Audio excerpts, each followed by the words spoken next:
Alors, Caradisiac, ils ont fait un petit top des voitures électriques qui rechargent plus vite. Bon, alors moi, la recharge, la vitesse de recharge, c'est pas un critère primordial, hein, sachant que je fais pas beaucoup de longs trajets qui nécessitent des charges rapides. Je m'en fous en fait. Le Niro aurait chargé à 50 max, j'aurais quand même pris, je pense. Bon, par contre, 50 c'est quand même le minimum, hein, faut pas déconner non plus, hein. La Spring qui charge à 30 par exemple, non, c'est ridicule, hein. Même si la Spring au final elle a une petite batterie, donc ça va encore, mais bon. Alors du coup, il y a combien dans ce classement de voitures? 10.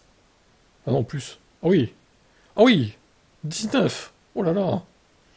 Incroyable. Donc Taycan, puissance moyenne 198. Audi e-tron GT, bon c'est la même plateforme, hein, de toute façon, 189. D'ailleurs elle charge un peu moins vite, c'est bizarre.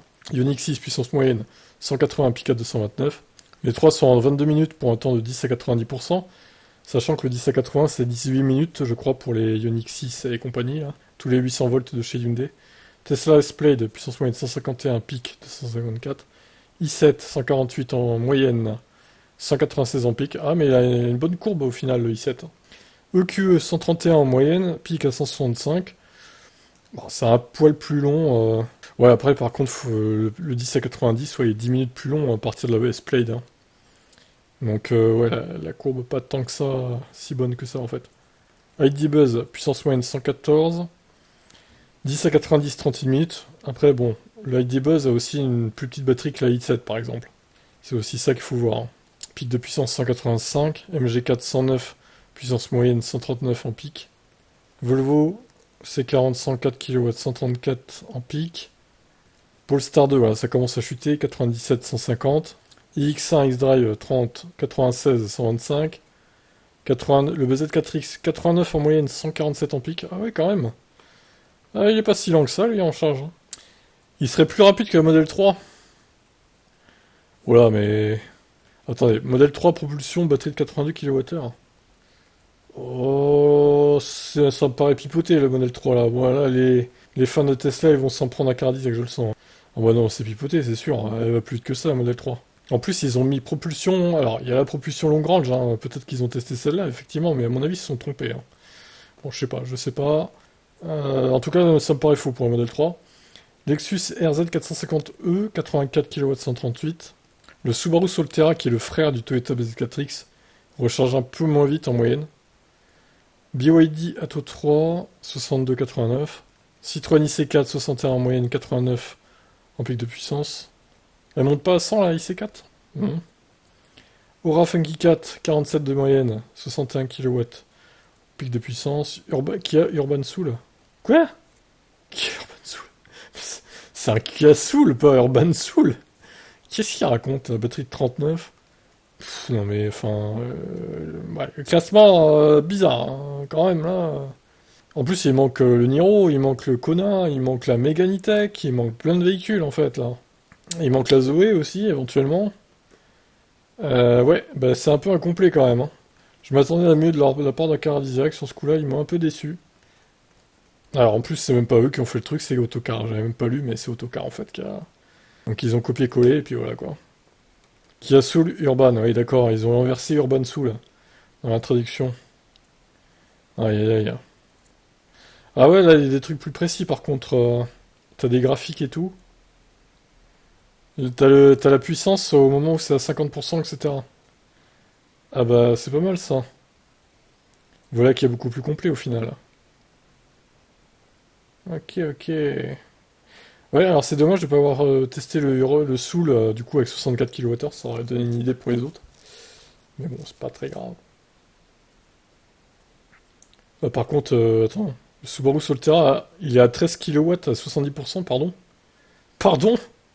C'est vraiment pas beaucoup là quand même. Non mais attendez, c'est une blague.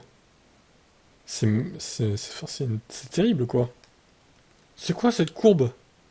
On passe de 92 à 50% à 13 kW à 70%. Bah, putain mais c'est une merde. La Lexus c'est beaucoup mieux pour le coup. 90% il est à 8 par contre c'est pas terrible. Après bon ça 90% encore c'est pas non plus une catastrophe. Modèle Y. Ah bah il y a le modèle Y là tiens. Bah ils ont pas mis le modèle Y le Caradisiac. Ou alors c'est moi qui l'ai loupé. Mais c'était le modèle Y, c'était. Mais ils sont même pas capables de faire un copier-coller. Putain, heureusement que j'ai cliqué sur l'article d'Autocar, les gars, hein. Franchement, ils sont même pas capables de faire un copier-coller correct, quoi, en fait. C'est incroyable. Et là, c'est bien le modèle Y propulsion, donc. Alors, par contre, il a pas 82 kilowatts. Le modèle Y propulsion, c'est pas possible, hein. Il y a un petit problème d'autocar, là. Bon, en tout cas, la courbe elle est vachement mieux. Alors, le BZ4X, c'est un peu mieux que le Subaru.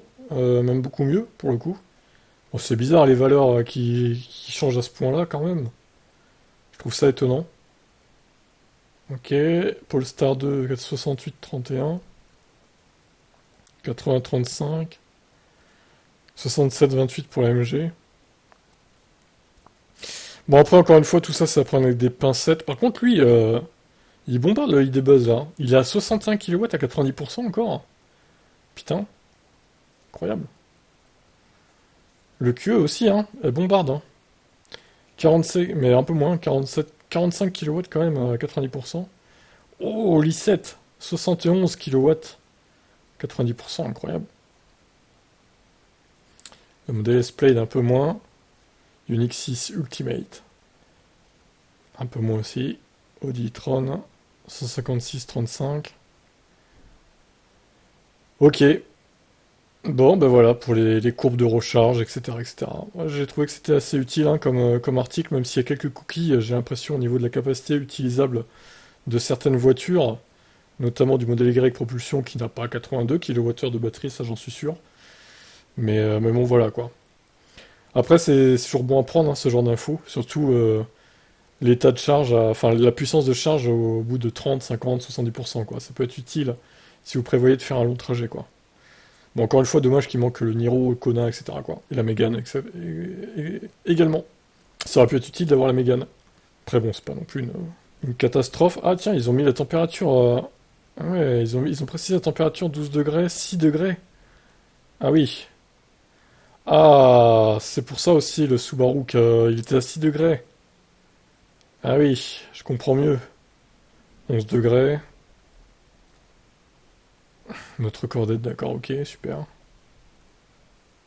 Les mecs, ils ont pas regardé la température, quoi. Ok.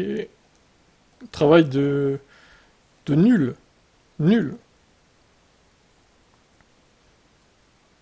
Ouais, bon, on va dire que le Subaru, c'est à cause de la température, parce que ça m'étonnait quand même que ça soit aussi catastrophique par rapport surtout au Toyota BZ4X, qui est la même plateforme en plus, quoi.